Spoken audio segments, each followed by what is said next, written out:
Dapat pagdating sa buwan ng Marso ay nalansag na ang mga private armed groups sa bansa.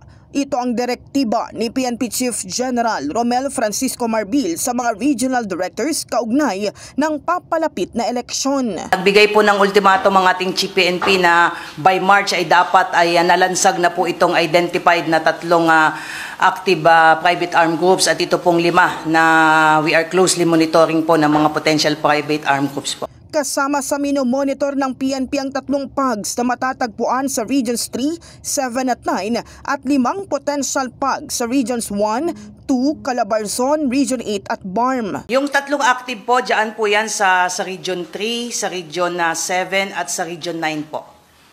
Yung doon naman po sa 5 potential private armed groups po ay meron po sa Region 1, sa Region 2, sa Calabarzon, sa Region 8 at sa Bangsamoro Autonomous Region po. Paliwanag ni Fajardo, maaaring masibak sa serbisyo ang isang PNP director kung hindi niya mabubuwag ang private armed group.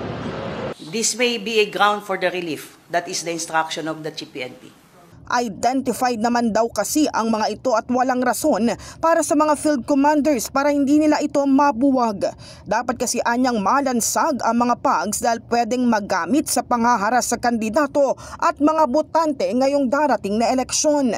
Dahil sa presensya ng PUGs, magdaragdag din ng puwersa ang mga pulis sa mga potential areas of concern. Kung hahayaan natin na hindi ito malansag po ay there is a big possibility na magamit po ito sa panghaharas, sa pag-intimidate not only doon sa mga kalaban nilang mga kandidato, pati na rin po doon sa mga boboto po, mga botante po. At yun yung ayaw po ng ating Chief PNP, kaya nagbigay na nga po siya ng ultimatum doon sa mga concerned provincial offices kung nasaan na-identified itong mga private armed groups ko. Bagamat sa ngayon ay wala po tayong namomonitor na any activities relating to possible employment of these PUGs, but we cannot discount the possibility na habang papalapit po ang eleksyon ay dahil nandyan lang po sila ay posibleng magamit po sila.